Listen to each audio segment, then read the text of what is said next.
I think that will make him a good head coach. The fact that he has his own personality and he's not so much, I guess business attire. He was saying up there, I think, he doesn't always want to be in a suit and tie, and I think that's his personality. He wants to dress like the guys and, be more, not one of us, but he wants us to know that we don't have to have our tight around him all the time. We can go walk around and be our personalities, and he always says in the offensive meetings he wants us to be you with us. Alec Anderson, maybe starting guard for the Bills this year, starting center. Maybe. I was going to say starting center, maybe. Yeah. We'll see. Alec Anderson. Jeremy and Joe, good morning. Howard's in here. We're going to talk a little bit of Sabres. We're going to talk some Bills. He's here to just react to the press conference. Joe Brady speaking yesterday, a number of players around. Josh Allen spoke with the media. And it's interesting. Like I know that everything that is said is immediately going to be interpreted as some sort of, well, McDermott must have been the other way. But again, like over years and years and years, the number one thing I heard Bills players say about McDermott was he lets us be ourselves. Yeah, that was one of his strengths. Then maybe he grew into that, but also applied pressure. Like it'll be interesting to see how this goes. I have made my prediction, Howard, which is that training camp will be a little bit like Diggs 2.0. Everybody's more relaxed now. We're going to be better because we're more relaxed. Here's Alec Anderson saying it already. Like, it's just a different vibe. Like, Joe Brady wants to bring energy. That's great. He's got to make sure, of course, like, you're the head coach now. You are the leader. Yeah. And careful things don't get too loosey-goosey is all. Like, I'm expecting the training camp message to be about how relaxed they are. Can I just say one thing? Pay no attention to what happens in press conferences. It means absolutely nothing. My wife is watching it back on YouTube last night. I come upstairs. She looks at it. She goes, "Wow, he's really." I'm like, forget it, dear. It means nothing. I learned my lesson. I got burned. I used to do that.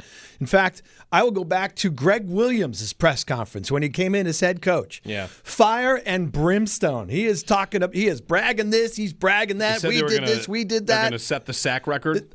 Probably. He was just coming like there was a new sheriff in town. I walked out of there going, holy crap, this guy's great. Donahoe, Williams, Super Bowl. Yeah. And it was a failure. Yeah. Has there ever been an opening coach press conference for the Bills where you didn't feel better the next day? Of course. Mike Mularkey said good things, and he was a disaster. Rex Ryan's press conference was hilarious. Rex said that they had the number 2 defense, and now we're going to be the number 1 defense. And he was a disaster. Yeah, they were like 15th. Pay no attention to anything in a press conference. It means nothing about whether or not the guy. Conversely, if Joe Brady came out and vomited all over himself, I would have told you it doesn't mean he's going to be a failure as a head coach. It means absolutely nothing. And here's the other thing to the whole loosen up camp. I haven't been at my last training camp would have been 22. So you guys would tell me.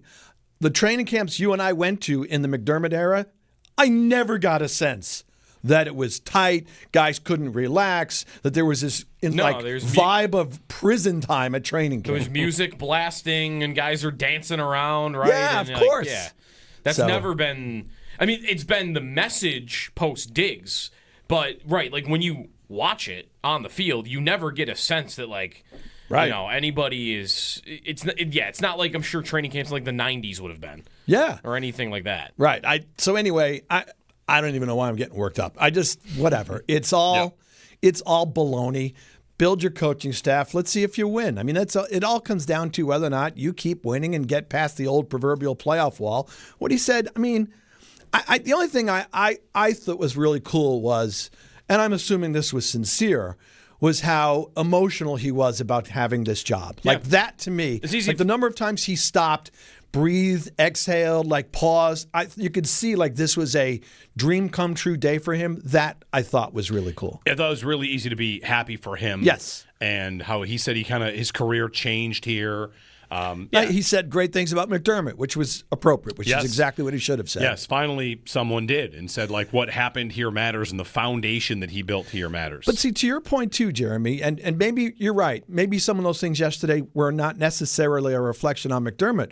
But because of what was said by the owner and the general manager when they announced why they fired their head coach, every comment I hear now I interpret as a shot at McDermott. Right. I mean, how many times did they say alignment yesterday? So every time I hear them say we're aligned, I'm thinking, well, obviously McDermott and Bean had a falling out. They weren't aligned, and now that's all we're going to hit. So right or wrong, that they set the table for us interpreting everything they talk about, saying, well, the last guy. Like he says, I want a defense that attacks.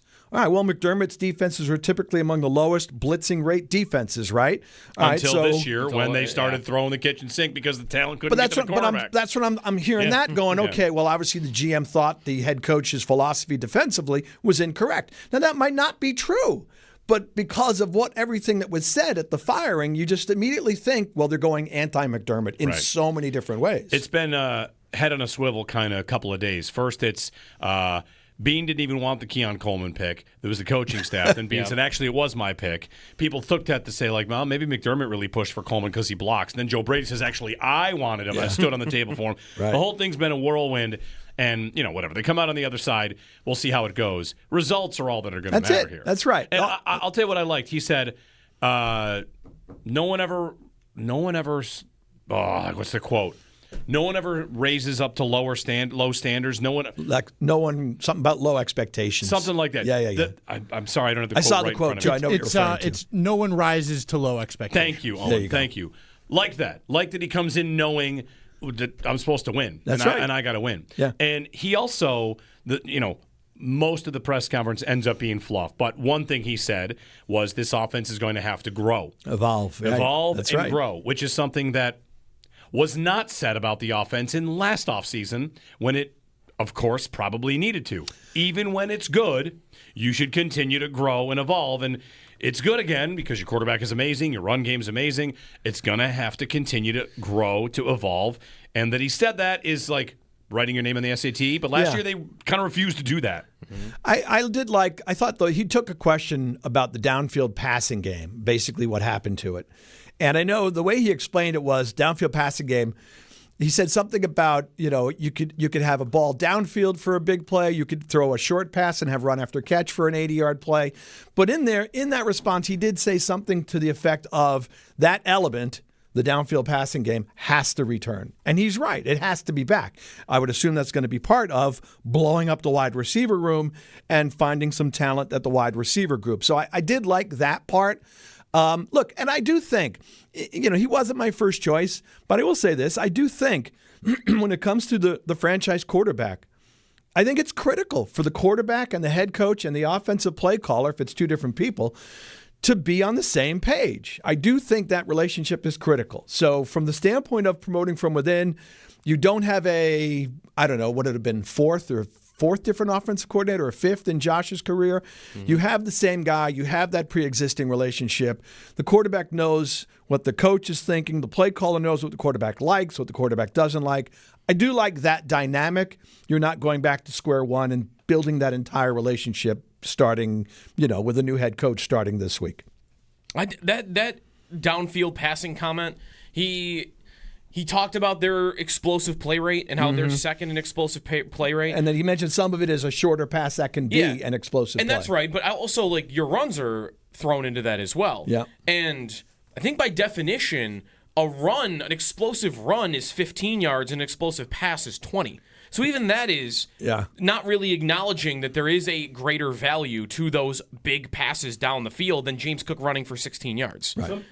Some use 10 yards as an explosive. The Bills use 10. The Bills in their game, in their notes, in their stats, the Bills use 10 for runs. Right. So the idea that we're just trying to pad we're just worried about our regular season stats, and that is the answer to how good our offense is. Where we're just stacking up 17-yard runs, so we're second in explosive play rate. So that's all that matters. When we all know there's no downfield passing game, and there has to be some explanation for why Allen got sacked more than any time in his career, and that is never mentioned. When they're asked these questions about the lack of an ability to throw the ball down the field, is Allen's looking for it, and it's not there, and he's holding onto the ball, and he's getting hit.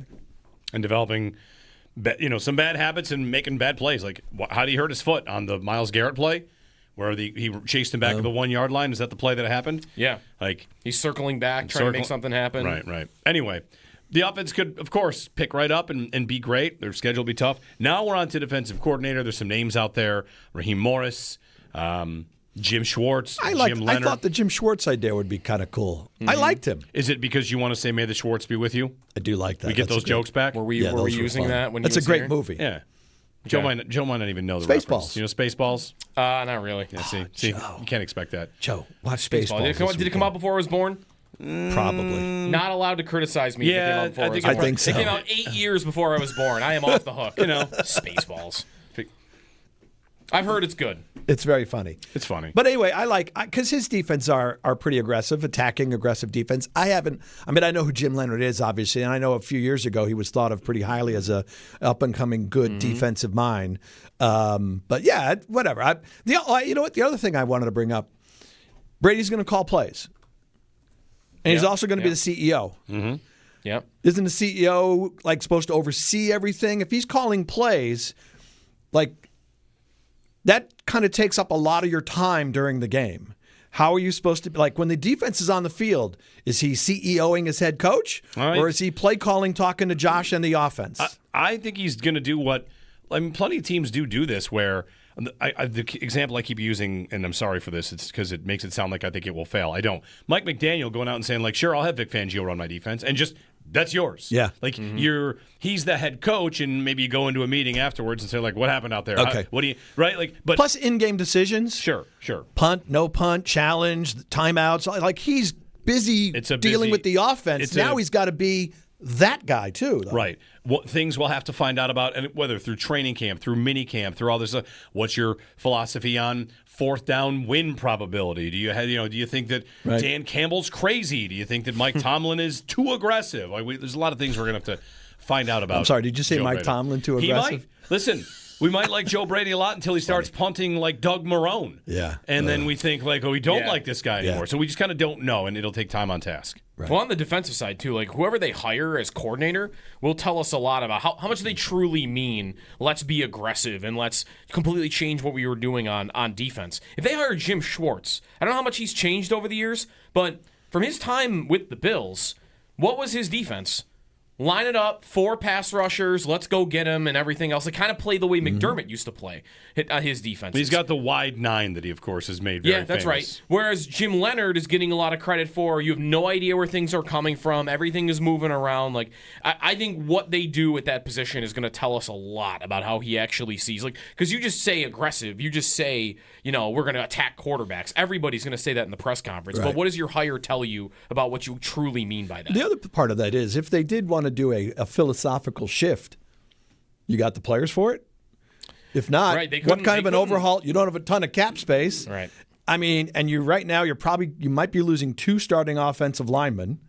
You need to figure out a wide receiver in addition to the draft. It'd be nice to actually get a big name trade, free agent, whatever. That's going to cost you money. I don't think you can actually, from a cap standpoint, blow up and say, oh, you know what? We're changing our defense radically. We don't have the right linemen or linebackers or anything. We got to get a whole bunch of different guys. I don't know how much they can do. Yeah. Is there anything, though, that you've heard from these multiple press conferences in the last week that tells you they think that about receiver? That they think that they're going to overhaul it? That they need it. I don't know if they're going to overhaul. They will definitely add 1. The question is how they should add 3. Yeah, I was going to say. It'll definitely be 1. This is what I was going to tell you. I'm grasping at straws here as the conductor on the receiver train. If Coleman comes back, this was, by the way, a conversation coming into this year. We said last year in the draft and free agency, what they do at receiver will tell you how much they feel like they can count on Keon Coleman. After, by the way, last offseason saying they were disappointed in his maturity. Yeah. They already did it 1 offseason ago. Now we go to this season, they're disappointed in his maturity. And then yesterday, Joe Brady's basically saying, I'm the best thing that's ever happened to this kid. They're very, very, very committed to making sure that it works. Okay, fine. Maybe that's lip service. It's really aggressive lip service if it is. The grasping at straws is this. If they're going to keep Coleman, then my guess is they'll draft a guy in the 5th. If that guy beats out Coleman, so be it. Yeah. We tried. We didn't push him out the door. He didn't do well enough. That leaves pretty much 1 spot, and that's where they'll put all of their investment at the position. So what I'm saying is instead of picking a guy in the 4th and the 5th and the 6th, it'll be, I don't think it'll be A.J. Brown. I don't think it'll be Alec Pierce, who, if they go for him, that'd be a nice idea. But I don't know how high up they want to go. But if they're going to swing at the position, I almost feel like Coleman staying might increase the chances that they do. Because you'd have Coleman, Shakir, maybe Shavers. Palmer. Cooks wants to come back. Does he? And Shavers and Gabe are both done. No, that's right. They're coming off ACLs. So I got 4. Right. I got 4. How am I get the 5th one? I think will be a day 3 draft healthy investment. I think that could be. But you're saying a day 3 draft pick on a wide, not a day 1. It's not a priority pick. Well, it never is priority for them, almost never. But what I'm saying is, instead of just, hey, what we should do is recycle this thing, turn this thing over organically with a number of new players. Yeah. They will say one piece will slot in and push everyone down, and then we'll be fine. They tried to trade for Waddle. Like, they know it. They identified it. Yeah. Would Joe Brady been pounding the table for Waddle? He stood on the table for Keon Coleman. He's standing on the table for Waddle because he would give them what Cooks started to give them and, of course, be superior to Cooks. Now, on the Coleman thing, if I was a cynical person, which of course I'm not, but if I was a cynical person, wouldn't I say something? The comment about the best thing to happen to you is I'm your head coach. You were his offensive play caller for the last 2 years. Right. Did you not develop him on purpose? And now all of a sudden as head coach, you'll unlock this potential that was there that you couldn't get through as the guy who oversaw his performances? I mean, our meeting's going to be later. Is that what's going to help? I'm not trying to take a cheap shot. Like, this is a player that was disciplined multiple times. This idea, we're going to have this energy. Is there going to be accountability? Because what you just did was a guy that didn't produce on the field and let you down off the field. You let him know that you're going to do whatever it takes for him. Yeah. Like, it's supposed to be up to him, isn't it? Hey, right? Because what could you do differently? Let him get away with being immature? I don't know. That would be a difference. Like, you want to put him in better spots on the field. It's okay for you now to be that way because I'm the coach. Yeah, well, we'll see. Like I said, I'm not expecting. And that would be ridiculous. Right, and I don't think we think that's what he's saying. It's just It's just curious to go. It's almost he swung too far in the defend the guy. Yeah. You can just say, like, we still believe in him. And now here's Josh, like, whatever it takes to make sure it works. Like, all right, okay. I hope it does. They still need somebody else. Anyway. You can't pick the coach because the coach got picked. That's a shame. Defensive coordinator. Stop it. Time for Howard to pick the defensive coordinator. I hate you. Let's do it. No. It's a one-word answer. Raheem Morris, Jim Schwartz. It's the easiest pick of your life. I would assume I don't need Raheem Morris. We could have made you pick the rest of the Sabre games. No, that's you guys are wearing the Sabre jerseys. You should be the ones doing that. And you've got another hour and a half left in your show. I would go, the names that are out there, either Jim. I like Jim Schwartz. Okay. If it's not him, then Jim Leonard. All right. Jim Schwartz. I just love Cleveland. Everything the Browns do is just so hilarious. It is pretty funny. They should turn that into a documentary, a behind the scenes. He got carried off the field once by the Bills. Yes. Jim Schwartz. And who made him? That made Marone? Is it a Marone team? Yes. Yeah, it's a Marone and Kyle Orton, and Marone's really upset about that. That he got carried off the. Oh, I don't remember him being upset. I think so. That's right. Yeah, he was upset that because he wasn't the head coach. They carried off the coordinator. He was going back to. It was in Detroit, I assume, right? When he went back. Mr. Marone had a little bit of a sensitive side. It took things a little bit personally at times. What is the report about Schwartz that he basically told the Browns to go, you know what? Once he got passed over for the head coaching job for a veteran. I wonder if he would have said. But he thought he was getting the job, right? He was on the impression he was getting the job. He was told. It seemed that way. Other candidates were told, you have to keep Jim Schwartz as your coordinator. And maybe Jim Schwartz would have stayed if it had been Grant Udinsky. Like, you want a hotshot young guy? Right. Fine, I'll stay and run the defense. But once they hired Todd Monken, like, all right, you know what? No, I'm not doing it for that guy. Right. That guy's just a guy. Why wouldn't you just hire me instead? That's pretty fun. Right, at that point, you didn't get any of your top guys. Just add me. Now the stories and you never know what to do. Now the stories are coming out that the owner did this, the GM and the staff all wanted somebody else, and the owner said, no, we're hiring Monken. That seems to happen there a lot. I know, that's why it's so. I need a behind the scenes on the Browns. This is just hilarious if it's true. Yep. All right, what else? Sabres, they're great. It's fun. Is this cool or what? It's amazing. I mean, what do you know what? Honestly, I was thinking about it this morning because someone on X, Twitter or whatever, tweeted out the last few from the crowd. A crowd shot, last few seconds, horn goes off, place is going nuts, standing ovation.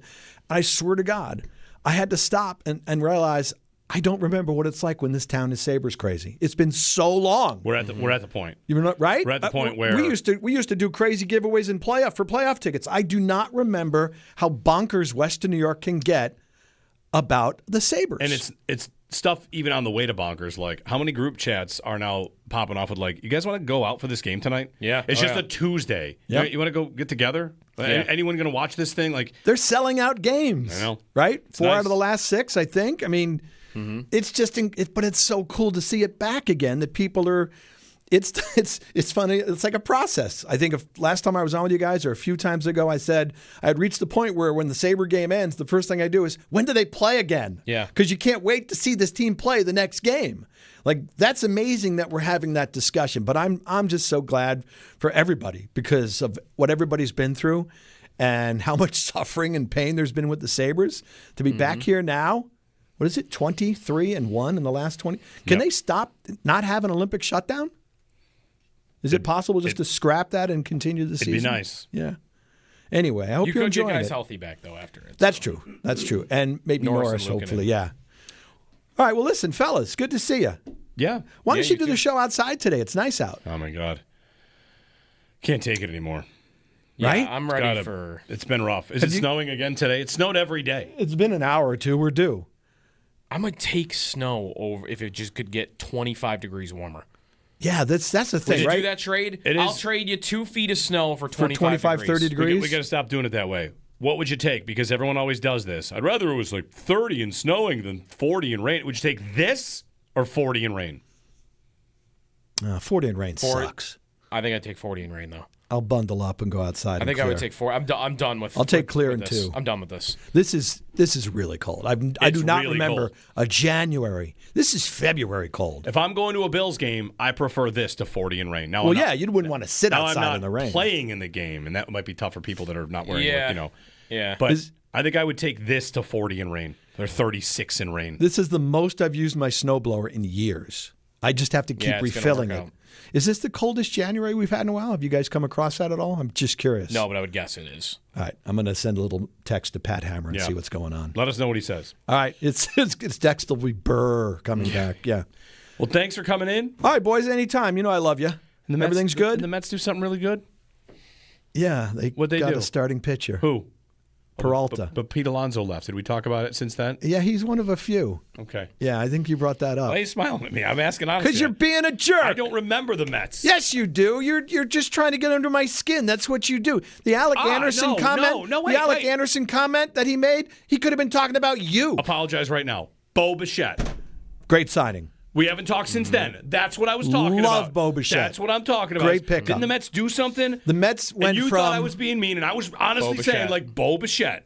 I would again like to revel in the fact that you're now at the point in your life where you forget a lot. It's really funny to watch this. You used to be the guy who had to remind me of everything. Now Joe's got to do it for you. I remembered Bo Bichette. You do. The Mets went from, oh my God, do they know that the offseason is here and they're supposed to be making the roster better, to let's go opening day. There you go. You're I'm back on the bandwagon, baby. You're back. Perfect. All right. Well, thanks for coming in. All right, boys. Be Hey, good. minicamp and everything starts 2 weeks earlier now. They have a new coach. Oh, they're allowed to go early. That's The Bills right. go early because they have a new coach. Look so- how excited you are. Let's get to it. When's the wide receiver train start? Oh, we're started. You already picked your guy? Do you have your guy? I mean, as He is, has him, but he's like impossible to get. Yeah, Oh, as okay. is usually the case, I'm going to say they should draft, trade up, and I'm going to be told they have other needs.